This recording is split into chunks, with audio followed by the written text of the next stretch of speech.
Hello and welcome back to Supporting School Leaders. Today let's talk a little bit about the political environment we find ourselves in being in an educational institution. Now, years ago, I was at a event commemorating the 30th anniversary of the LBJ administration, and I happened to be sitting next to the former Secretary of Education. And he told me he couldn't wait until his term in the administration in Washington, D.C. was over so that he could return to teaching where there were far fewer politics. His wife then chuckled a little bit because she said, of course, there are far more politics waiting for him in the classroom, faculty lounge, school board than there ever were in the White House. So let's look at the stark reality of politics at the educational level. And let's just go up the Federalist chain and talk about each of the distinctive bodies that govern our institutions and how we interact with them. So let's start in the microcosm, the most local level. First of all, everything is politics. And foremost among them are the politics of families and teachers, whether or not spouses get along with each other, with the school, with their children. And there's always a politics of trying to negotiate that public space and bringing harmony so that children can thrive in an environment. But your most immediate political body is, if you're not in a union and doing that work, you're working with the school board. And as a school leader, the school board is someone who's either elected by a district that they represent, or they're self-perpetuating, meaning the parents on the board vote in new parents to serve on the board, or perhaps they're appointed in some capacity. Your board members are supposed to be your accountability tool.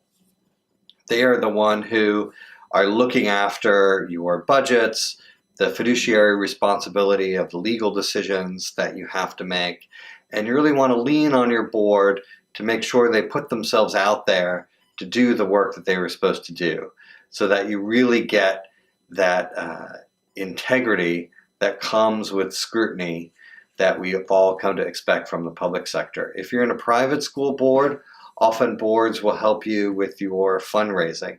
They will help you communicate with parents what your mission and vision are. No matter what board you're in at the most local level, the primary responsibility is to enact the strategic plan. Do you have a strategic plan?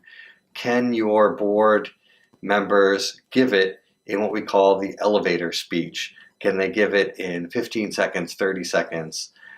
There's a great study that came out at the Harvard Business Review that said, if you can't explain your mission succinctly, no one else can. So make sure your board is your ambassador to the community. Now, secondly, we want to talk a little bit about other things at the local level. Look for a moment at the zoning and planning departments. If you're in a school building that's being rented, or if you're dealing with neighbors that might have issues. If you're in a school site, you're pretty much exempt from local zoning and planning, but you will have commissioners that govern the things around you. Even if you're in an auditorium at a public school building, you might have neighbors across the street that complain that your middle school dances are too loud, for example.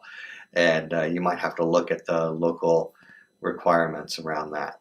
So your city councils, your zoning and planning board within your area, use them to help you communicate with your neighbors, be a good neighbor, find a way to get involved, even if it's just asking them to repaint the crosswalks on your way to school or to help with your local traffic issues. So at the local level, you are not going to find someone who doesn't have an opinion about how a school is being run. And beyond city council and your zoning and planning commissions, you're going to have a county office of education. And in many states, the county office of education oversees the fiscal budgets and the process and reserves and hiring practices of the individual school districts. So sometimes people don't deal with their county offices of education unless they've done something wrong or in trouble. But again, these are relationships you want to cultivate.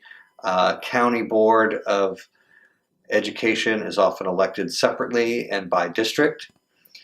Also at your county policy level, you have a county board of supervisors, council members that represent the entire county. And those are folks that can sometimes be the appellate version of going to your city council, or if you're in an unincorporated area of a city, you can also defer to your county supervisors for some governance issues. So moving right along, let's go to the state legislature. Now, most state legislatures are bicameral, so they have a House and a Senate, and you're going to have a state legislature that is going to set education policy.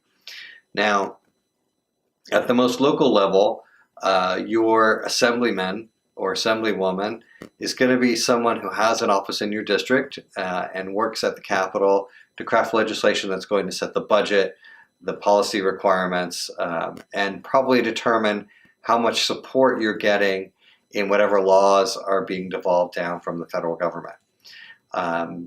Within those two chambers, there'll also be committees, education committee, but even health and safety committees and other things that have impact on schools are important to understand. Can't do all of this alone. Having parents who can watch it on even social media is a great way to follow public proceedings. A lot of them broadcast live, and you can even just look at agendas on their website and see if there's something coming up. A great way to stay informed is to become a member in one of your statewide organizations. So whether it's the Independent Schools Association or the National Charter School Association, the State Charter School Association, advocacy groups, development centers, they will all keep you updated on what's important legislation for you to follow so you can get your parents motivated to help support you. Next is the governor's office.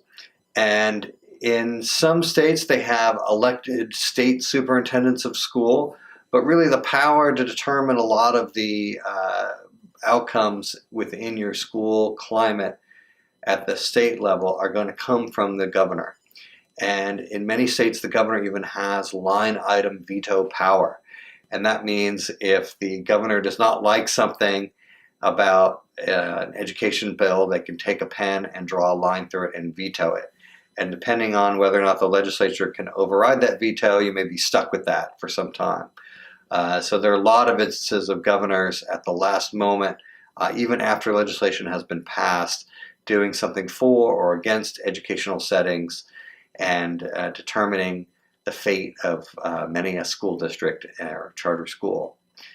Now, one thing we haven't talked about yet are taxing districts. And if you are in a larger school district, you may have the ability to tax your local neighborhood.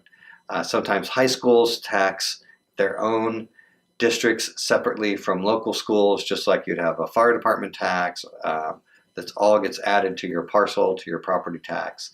And those taxing districts are vital when it comes time to trying to pass school bonds, raise money for facilities, or to retrofit existing facilities. So taking that local picture from the state level up to the federal government, we do have the Department of Education, of course, inspired a little bit by the LBJ administration, but brought to the cabinet level by President Jimmy Carter. And the Department of Education sponsors loans for students, but at your level, at the public or private school level, K through 12, you're mostly going to be dealing with the remnants of what many remember as No Child Left Behind, or the ESSA package now. And we're still trying to figure out, as administrations change, what the role of the federal government is going to be in schools. But here are a couple things to remember. The federal government does supply a lot of money for low-income students, does supply support for free and reduced lunch programs. They also have block grants available to states for growing charter schools, for example, implementing new categorical programs, working with English language learners, working with disadvantaged youth, Lots of areas where the federal government plays a key role through the power of the purse strings. And your local Congress member is going to be someone who's a key advisor on how that's affecting you. Even if you're in a high school and you have a student exchange program, you're still going to need that Congress member to help you with the visa requirements to bring that international student over to your school. So whether you're dealing with a migrant population, a poor population, a non-English speaking population, or just trying to get the best academic programs together to help support your students step into college and whatever financial aid they might need, the federal government oversees those programs. We do have what are called unfunded mandates, and you'll learn a lot about those in the school system, but that's essentially something that the government passes on to schools without a corresponding funding model.